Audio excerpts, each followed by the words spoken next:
Welcome to everyone. This is Valarali and we are going to see about structures.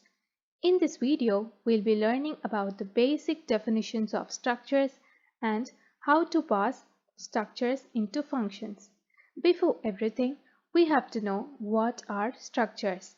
A structure is a user-defined data type in C. A structure creates a data type that can be used to group items of possibly different data types into a single data type. Now, let us know how to define a structure and what is the syntax for it. A structure can be defined using struct keyword. The keyword struct is mandatory in structure definition. A structure can contain different data types. It should terminate with a semicolon. Here we go with an example of structure definition. This structure contains two elements, A and B, of data types integer and character respectively. Now let us see how do we handle these elements. Handling structure elements. Variables of structure are declared with a defined structure name. Here N1 is a variable that is declared with the data type struct num that got defined in the previous slide. The elements within the structure can be accessed using dot operator. Now let us concentrate on passing structures to functions.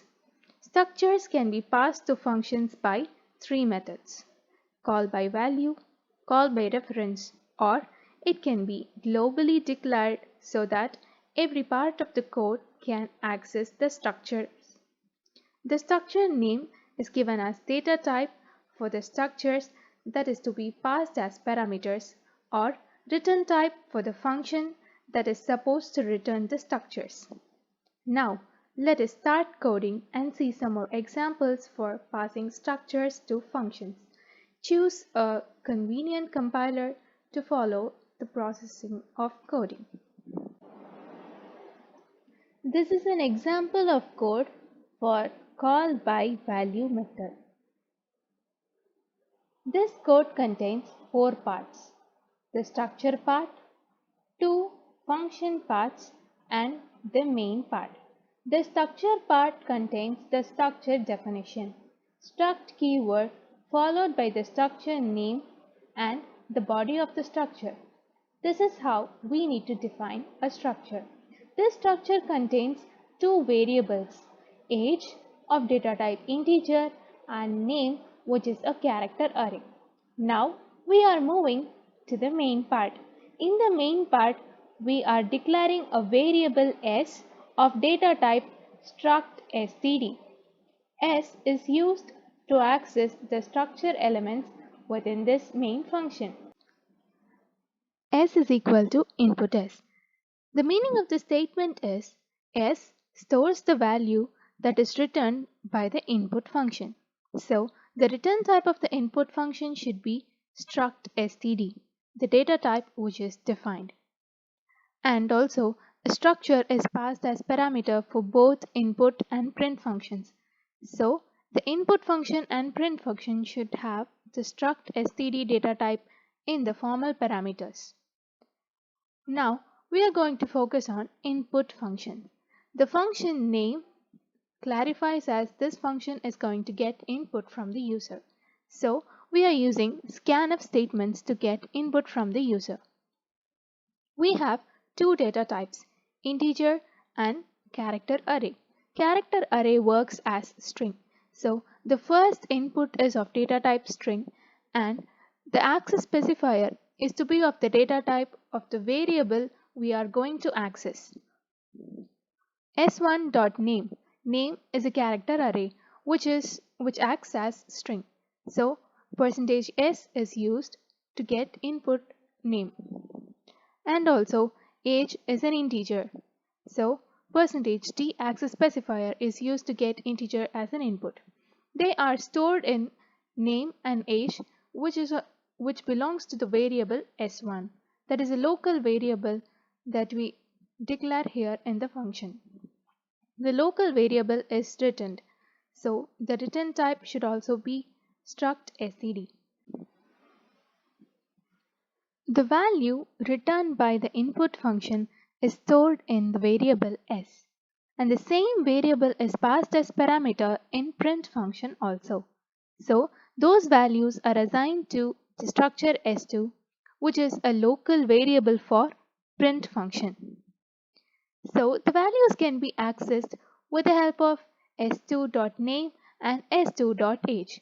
The values are printed in the output screen. This is how the following code is executed. Now let us check with the result of this code.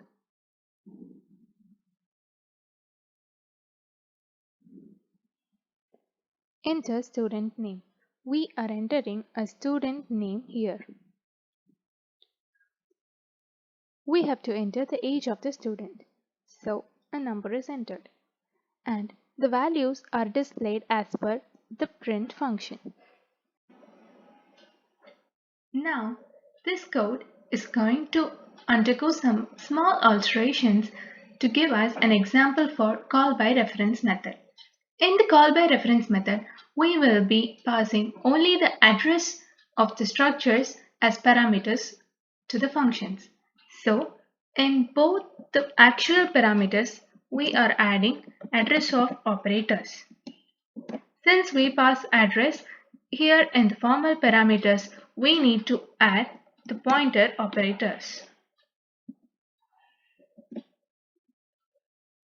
Similarly, all the dot operators are converted into arrow operators. Since we are passing the reference to the functions, dot operator is only useful to access when we pass the values. Since we pass references, we are about to use the arrow operator to access the elements of the structure. Here we are passing structures as address. So the changes or updations that are made within the part of the function directly affects the variable. So the written statement is neglected. Since we are not returning anything, the assignment operation is also neglected. Since we didn't return anything, the return type is also changed. Now let us check with the result of this code.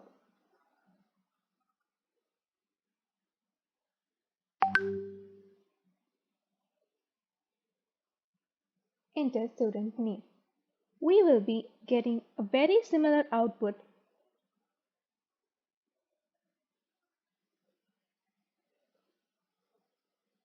I hope this video have helped you. Thank you for watching.